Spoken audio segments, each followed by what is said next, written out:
Hello everyone, welcome to my channel.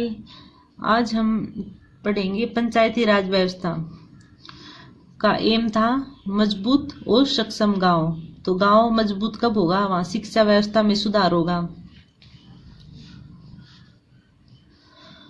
स्वच्छता होगी, जल संरक्षण, तालाबों का निर्माण, कृषि में सुधार।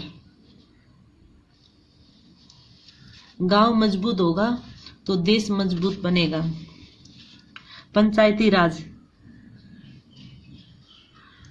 ग्रामीण स्थानीय स्वशासन पद्धति यानी ग्रामीण लोगों के हाथ में पावर देना। जमीनी स्तर पर लोकतंत्र का निर्माण है। 1880 से 1884 के मध्य का लॉर्ड रिपन का कार्यकाल पंचायती राज का स्वर्णकाल कहलाता है। 1880 से 1884 के मध्य का लॉर्ड रिपन का कार्यकाल पंचायती राज का स्वर्णकाल कहलाता है। स्वतंत्रता प्राप्ति के बाद भारतीय संविधान में भाग 4 के नीति निर्देशक तत्वों के अनुच्छेद 40 में ग्राम पंचायत के गठन और शक्ति प्रदान करने की बात कही है, पर पंचायती राज संस्था का कोई संवैधानिक दर्जा नहीं दिया गया था। पंचायती राज व्यवस्था हेतु बहुत सी समितियों का निर्माण समय समय पर हुआ। बलवंत राय मेहता समिति 1957 त्रिस्तरीय पंचायती राज व्यवस्था का सुझाव दिया। गांव स्तर के विकास के लिए ग्राम पंचायत होनी चाहिए, खंड ब्लॉक स्तर के विकास के लिए पंचायत समिति होगी और जिला स्तर के विकास के लिए जिला परिषद होगी। तो इस समिति ने त्रिस्तरीय पंचायत राज व्यवस्था का सुझाव दिया। सबसे पहले राजस्थान विधानसभा ने 1959 में पंचायती राज व्यवस्था का अधिनियम पारित किया और 2 अक्टूबर 1959 को राजस्थान के नागौर जिले में पंडित जवाहरलाल नेहरू की अध्यक्षता में नेहरू ने पंचायती राज व्यवस्था की शुरुआत की, फिर आंध्र प्रदेश में लागू हुई।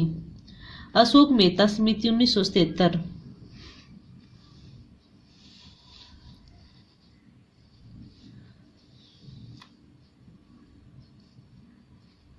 द्विस्तरीय पंचायती राज व्यवस्था का सुझाव दिया। मंडल स्तर पर मंडल पंचायत होगी, जिला स्तर पर जिला परिषद होगा। ग्राम पंचायत की जगह मंडल पंचायत का सुझाव दिया अशोक मेहता समिति ने। पीवी के राय समिति 1985 इसने 4 स्तरीय पंचायती राज व्यवस्था का सुझाव दिया। राज्य स्तर पर राज्य विकास परिषद होगी, जिला स्तर पर जिला परिषद होगी, मंडल स्तर पर मंडल पंचायत होगी, ग्राम स्तर पर ग्राम सभा होगी। सिंघवी समिति 1986 में आई थी और थुंगन समिति 1988 में।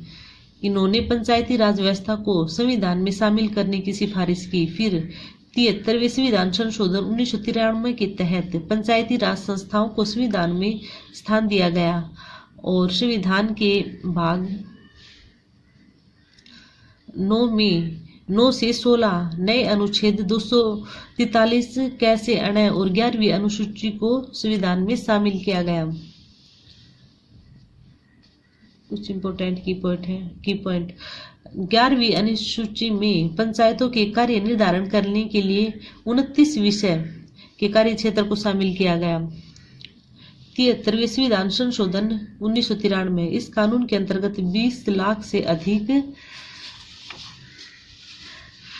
वाले जनसंख्या वाले प्रदेश क्षेत्र में पंचायती राज की त्रिस्तरीय प्रणाली लागू करेगा और 20 लाख से कम जनसंख्या वाले प्रदेश में द्विस्तरीय प्रणाली लागू की जाएगी।